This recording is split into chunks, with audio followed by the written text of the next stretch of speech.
कश्मीर घाटी, जन्नत कश्मीर कहा जाने वाला ये पैराडाइज आज एडवर्सरी से घिरा हुआ नजर आता है। China Pakistan economic corridor Pakistan occupied Kashmir से तो निकलता ही है, लेकिन चाइना और पाकिस्तान की आर्मी इस रोड की मदद से अपने सैनिकों को क्विकली इस रीजन में मूव कर सकती है। वहीं दूसरी ओर सक्शखम वैली से भी चाइनीज कंस्ट्रक्शन की आवाज इस घाटी में गूंजती सुनाई पड़ती है। जन्नत कश्मीर को आज भारत से 4 मेन रूट्स जोड़ते हैं। पहला और सबसे मेन रूट है NH-44 का, जहां पठानकोट से जम्मू, जम्मू से बानीहाल और जवाहर टनल से काजीगुंड और काजीगुंड से श्रीनगर पहुंचा जा सकता है। जब ये रूट्स लैंडस्लाइड्स और वेदर प्रॉब्लम से बंद हो जाते हैं तो पुराना मुगल रोड रूट इस्तेमाल में लिया जाता है, जो जम्मू से रजौरी, रजौरी से पुंछ और पुंछ से शोपियान और शोपियान को श्रीनगर से कनेक्ट करता है। तीसरा रूट जो बहुत कम यूज में आता है वो है पठानकोट से जम्मू, जम्मू से उधमपुर, उधमपुर से डोडा और डोडा से किश्तवाड़ और किश्तवाड़ से सिंथन टॉप को क्रॉस करते हुए अनंतनाग और यहाँ से श्रीनगर। लेकिन दोस्तों ये तीनों ही रूट्स जम्मू से होकर गुजरते हैं और जम्मू LOC से सिर्फ 16 किलोमीटर दूर लोकेटेड है। इसीलिए ये तीनों ही रूट्स पाकिस्तान द्वारा डिसरप्ट किए जा सकते हैं और यही रीजन है कि आनन फानन में ₹4,000 करोड़ की छत्तरगला टनल को कैबिनेट की मंजूरी मिल गई है।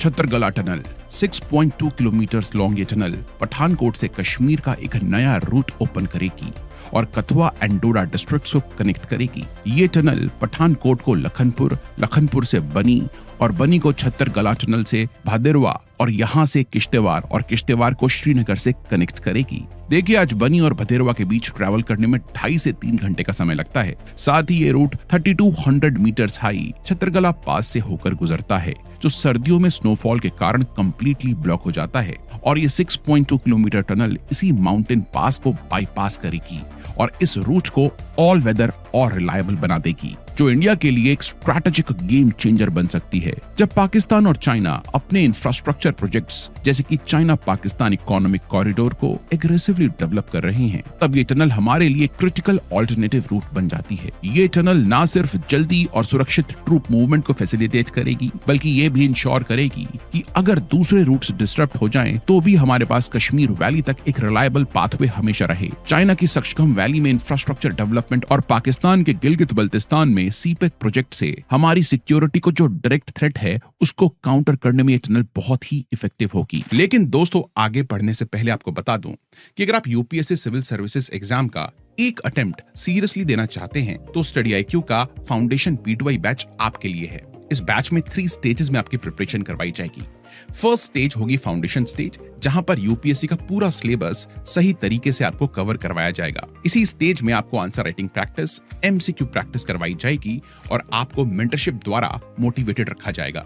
सेकंड स्टेज होगी मेन स्टेज, जिसको हम MRP यानी कि मेंस रेजिडेंशियल प्रोग्राम कहते हैं। इस स्टेज में आपको दिल्ली बुलवाकर रुकवाया जाएगा और उसके बाद आपको फैकल्टीज 1-on-1 प्रिपेयर करेंगे फॉर द मेंस प्रोग्राम। इस स्टेज में आंसर राइटिंग पर बहुत फोकस होने वाला है। दोस्तों थर्ड स्टेज होगी इंटरव्यू स्टेज, जिसमें एक्स ब्यूरोक्रेट्स आपको डायरेक्टली कम्युनिकेशन स्किल्स इंपार्ट करेंगे। हेंस अगर आप इन तीनों स्टेजेस को सक्सेसफुली कर लेते हैं तो आपके इस एग्जाम को क्रैक करने के चांसेस बहुत हाई हो जाएंगे। तो दोस्तों इस बैच में एडमिशन लेने के लिए आप यूज कर सकते हैं कोड RT लाइव का। तो दोस्तों मैं आशा करता हूं कि हमारी मुलाकात होगी इस बैच की लाइव क्लासेस में।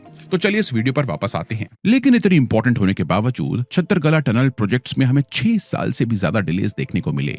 जब 2018 में ही बॉर्डर रोड ऑर्गेनाइजेशन ने DPR यानी कि गवर्नमेंट को डिटेल्ड प्रोजेक्ट रिपोर्ट सबमिट करी, लेकिन इसके बावजूद फंडिंग इश्यूज के चलते इस टनल पर काम शुरू नहीं हो पाया। साथ ही माउंटेनियस टेरेन और एनवायरमेंटल इंपैक्ट असेसमेंट ने इस प्रोजेक्ट को और स्लो कर दिया और लास्टली ब्यूरोक्रेटिक और एडमिनिस्ट्रेटिव हर्डल्स ने इस प्रोजेक्ट को डिले किया, क्योंकि गवर्नमेंट और एनवायरमेंटल अप्रूवल में टाइम तो लगा ही, लेकिन साथ ही साथ डिफरेंट एजेंसीज के बीच कोऑर्डिनेशन की कमी भी रही। अब गवर्नमेंट ऑफ इंडिया ने इन सब हर्डल्स को टैकल करते हुए प्रोजेक्ट को फास्ट ट्रैक पर डाल दिया है और आने वाले कुछ सालों में ये टनल बनकर तैयार हो जाएगी और बनने के बाद ये टनल इंडिया के डिफेंस आर्किटेक्चर में एक गेम चेंजर साबित हो सकती है।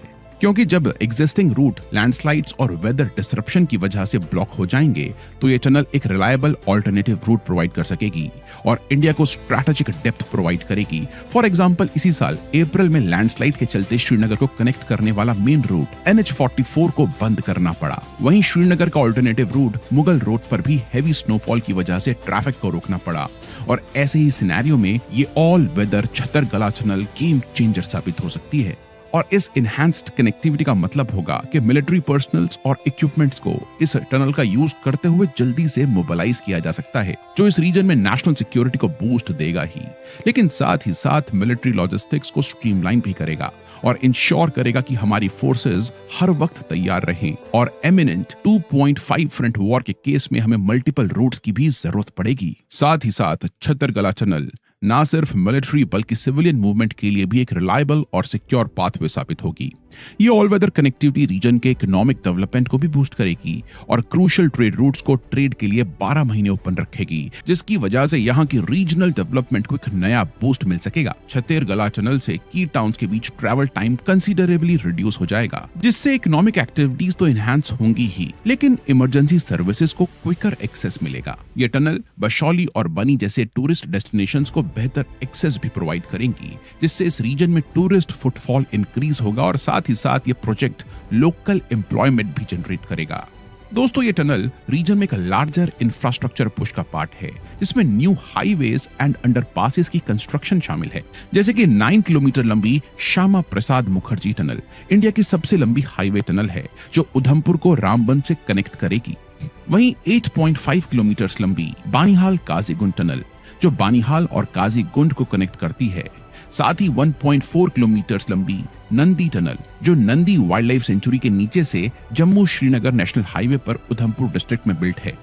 नेक्स्ट है 11.2 kilometre long Pir Panjal railway tunnel, जो पीर पंजाल माउंटेन रेंज के थ्रू काजीगंज और बारामूला को कनेक्ट करती है और ये Udhampur Srinagar Baramulla rail link project का पार्ट है। इसके अलावा 6.5 kilometre Z-Morh tunnel, 1.95 kilometre long Nilgrar tunnel और 14.2 kilometre long Zojila tunnel Ladakh और कारगिल की कश्मीर से कनेक्टिविटी को बूस्ट करती हैं। दोस्तों, वैसे तो जब जागो तब सवेरा, लेकिन क्वेश्चन करने वाली बात यह है कि आजादी के 75 सालों बाद क्यों हम इन टनल्स को बनाने में लगे हैं? क्या पहले चाइना और पाकिस्तान का थ्रेट नहीं था? क्या हमारे पास पहले फंडिंग की कमी थी? और अगर फंडिंग की ही कमी थी तो हम सब्सिडीज इतनी ज्यादा क्यों देते थे? या फिर दोस्तों पॉलिटिकल विल की कमी थी? या फिर कुछ पॉलिटिशियंस ने इन टनल्स को बनने नहीं दिया? ये चीजें मेरे समझ से बाहर है, आप ही मुझे कमेंट्स में जरूर बताएं।